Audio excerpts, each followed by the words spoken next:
can't I, for instance, have your report directly? Because obviously people at the top are not being very responsible in disseminating information that would benefit Syrians and the mission itself. I understand your question, and I understand where you're coming from, and if I were a journalist, I would probably have the same question. And there's quite obvious that perceptions related to this crisis and perceptions related to possible ways forward, possible solutions, who are the players and what are their interests, is part of the media picture, and it's painted different by different media.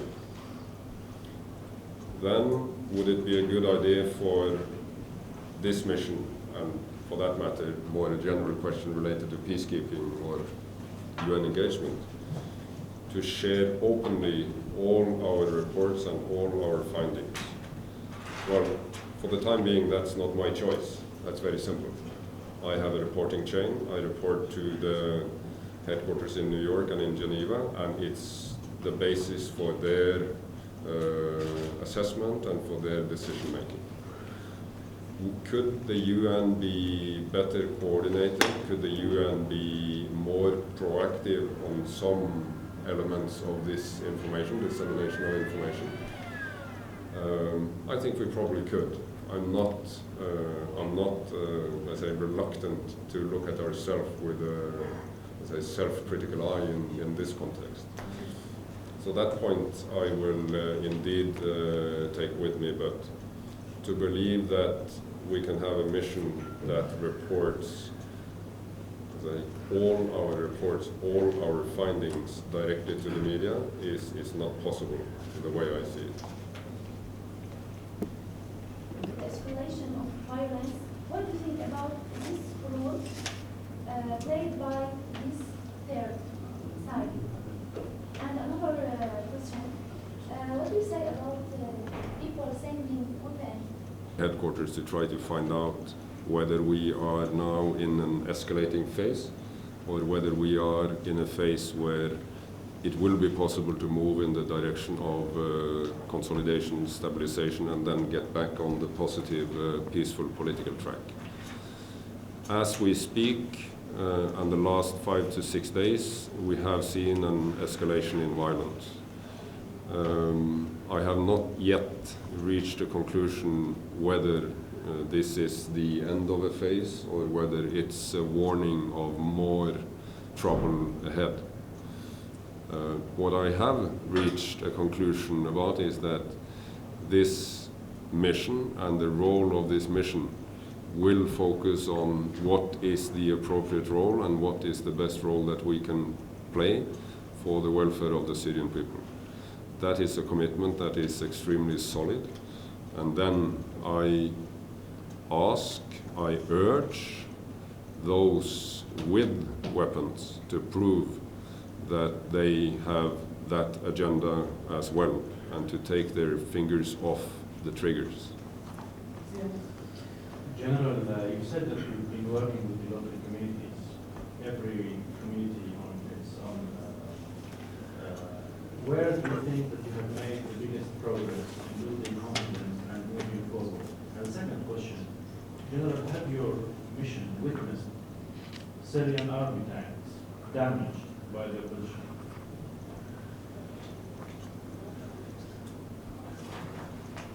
Second. As a fact.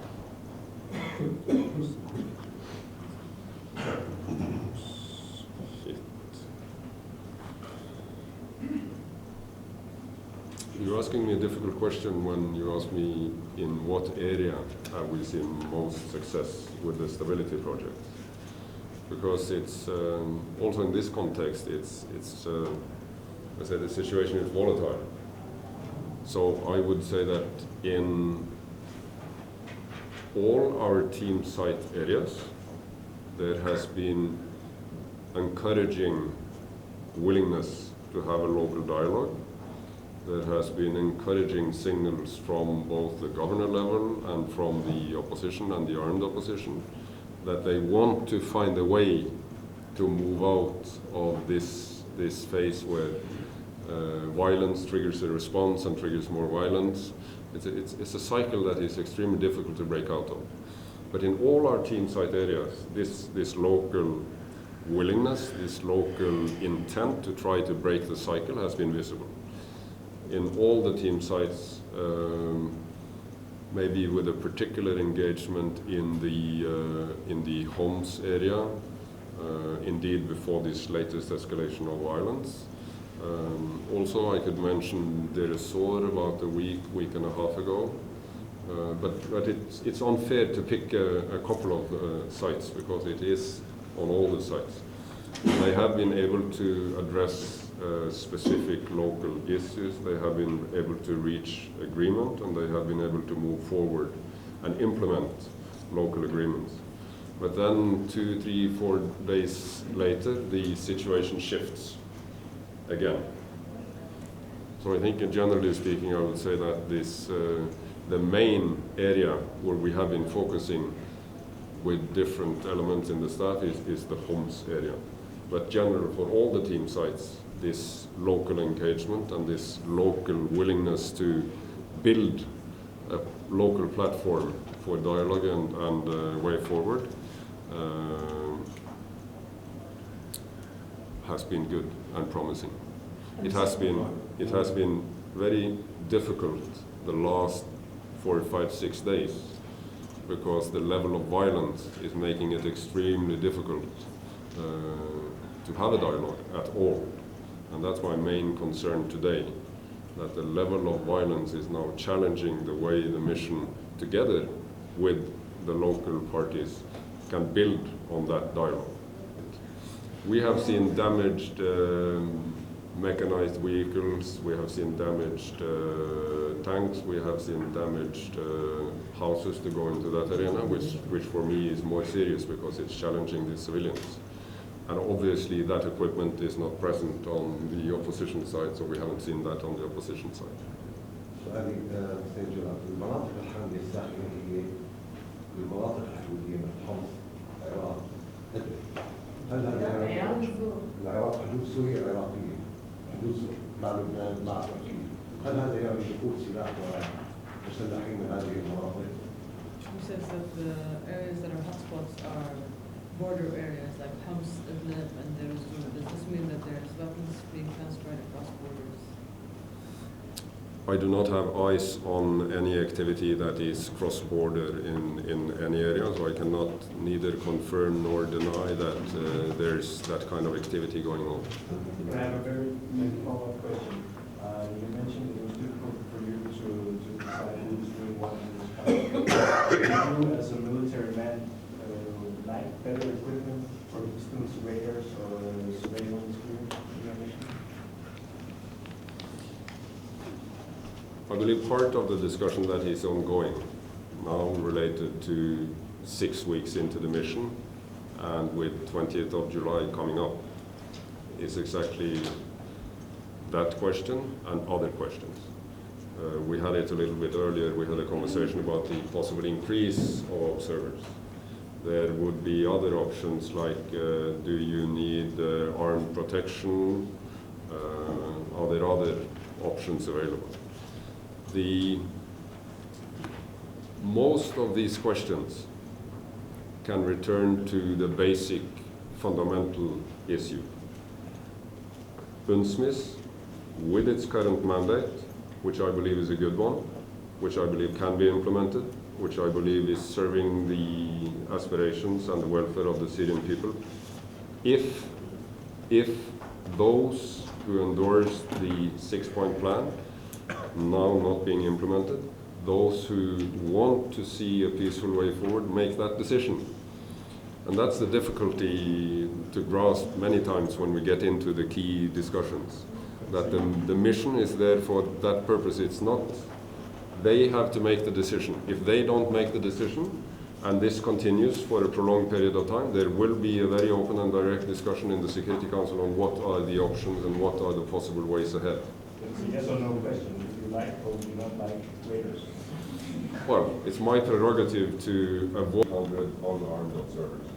Now, if we put 300 observers into Damascus, as an example, we will not be able to cover a fraction of Damascus with 300 observers.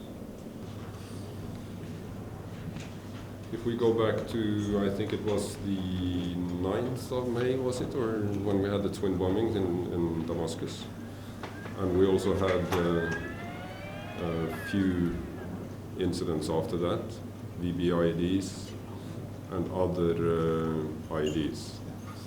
Based on the, let's say, the fact-finding we did with our experts on the ground, we concluded at that time that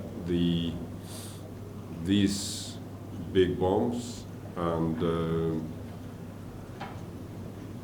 a couple of the other bombs that we were able to look at, they were sophisticated.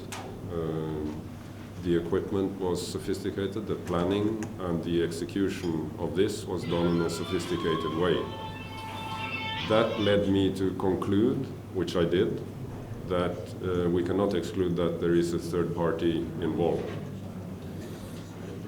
I have got no additional facts that I can share with you on, well, it doesn't mean I don't want to share it. I don't have any additional facts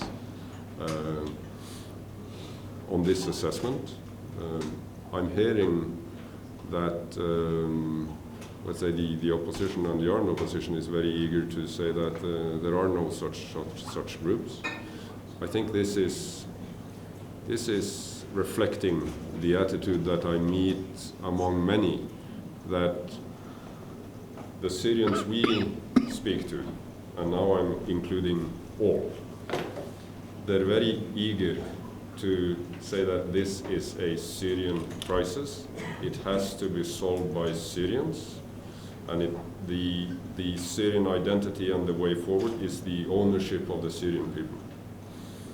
Those who are feeding this violence by smuggling weapons, by providing anything that is feeding into this negative cycle of violence, they should refrain from doing so.